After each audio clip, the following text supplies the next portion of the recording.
Coco Gauff's stunning hard-court Wuhan streak is overshadowed by unfortunate record. Coco Gauff finally snapped her trophyless streak since Roland Garros with a big win at a WTA 1000 event. Taking down fellow American Jessica Pegula in the Wuhan Open final, the 21-year-old walked away with her spot solidified in both the rankings and the race to the WTA finals. Fresh off a semi-final run in Beijing, this win adds another layer to her record as she hits a new milestone. Still, one stat continues to cast a shadow over her triumph. By beating Pegula 6-4, 7-5 to capture her third WTA 1000 title, Gauff achieved a remarkable milestone as the first woman in the Open era to start her career 9-0 in hard-court finals. Her unbeaten streak on the surface echoes the dominance that tennis last witnessed from Serena Williams back in 2015. But even as she celebrates, another stat stands out. Coco Gauff has made an unusual mark in tennis history, becoming the first player in the Open era to record over 400 double faults in back-to-back seasons. After the Wuhan Open, she leads the 2025 WTA list with 405, far ahead of Ekaterina Alexandrova, 280, and Linda Noskova, 275. Marta Kostyuk, Alicia Parks, Amanda Anisimova, Yelena Ostapenko, and Diana Yastremska round out the top 8. That number still looms large after her latest win. Her double faults have been the storyline since the French Open. She racked up 23 in her Montreal opener against Danielle Collins back in July. Since then, early exits followed as she tried to iron out her serve. To fix it, she turned to biomechanics expert Gavin McMillan, the same coach who helped world number 1 Aryna Sabalenka transform her serve. The partnership seems to be paying off, and the title run in Wuhan proves it. Let's take a look at her journey. Coco Gauff struggled with her serve this season. Even in her Paris triumph, the flaw was clear. She fired 8 double faults in the final against Aryna Sabalenka and 10 in her quarterfinal against Madison Keys, 3 of them in the opening tiebreak. Reuters reported that even before Roland Garros, she'd already piled up 193 double faults in 32 matches, the highest total on the WTA Tour at that point. The struggle didn't vanish after Paris. At the National Bank Open in Montreal, Coco Gauff somehow won despite racking up a staggering 23 double faults against Danielle Collins. Her serving pattern stayed unpredictable across the season, averaging 6 to 7 double faults per match, well above her top-tier peers. Tennis Stats data showed she had reached 405 double faults in 2025, averaging roughly 6.65 per match over 46 matches. The numbers were tough, but they told a story. Coco's fearless aggression sometimes walked a fine line. Determined to reset, Gauff teamed up with biomechanics expert Gavin McMillan after parting ways with coach Matt Daly before the US Open. Daly had guided her through a successful stretch since September 2024, including her China Open title, but after early setbacks on grass she made the switch. Has McMillan helped reduce Coco Gauff's on-court errors? Right before the last slam of the season, Gauff brought in Gavin McMillan to fix her serve. She wanted, as she told Reuters, technical change, and refused to waste time doing the wrong things. It wasn't just a tweak, it was all about rebuilding her mechanics and cleaning up the errors. Early results showed the climb would be gradual. At the US Open, she fired 10 double faults in her opener against Ajla Tomiljanovic, then 8 in the next match with Donna Vekic, 7 of those jammed into the first set. The bright spot?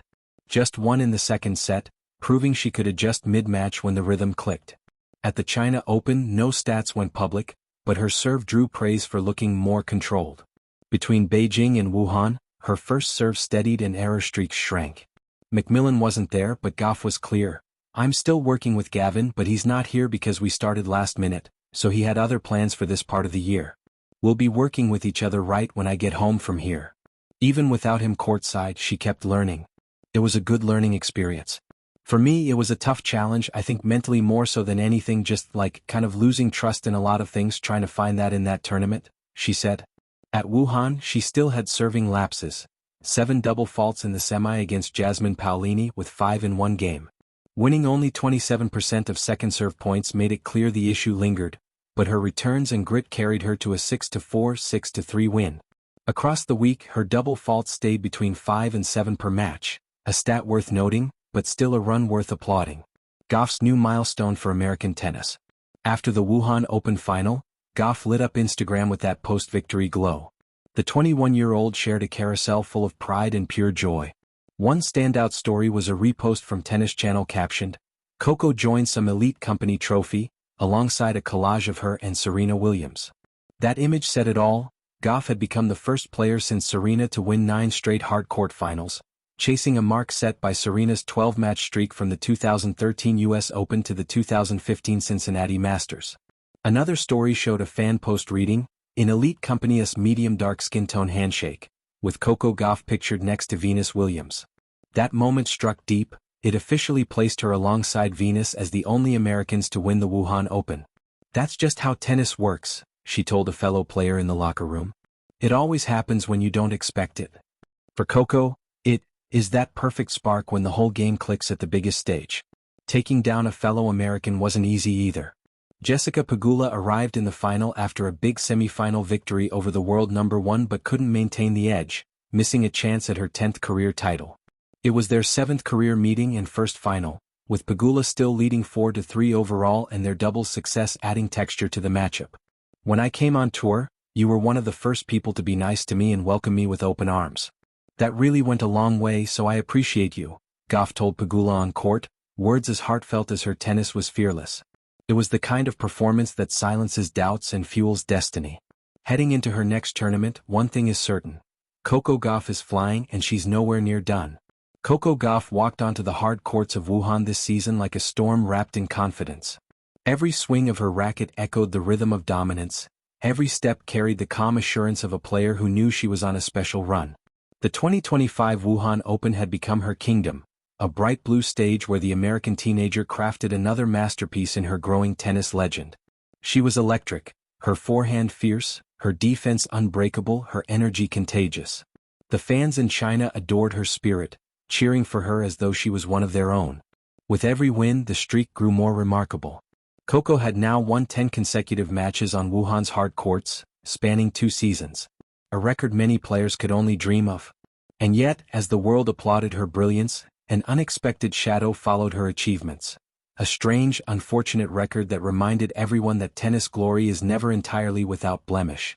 The rise of a streak. It all began a year earlier when Gauff first conquered Wuhan. The court seemed to suit her perfectly: medium pace,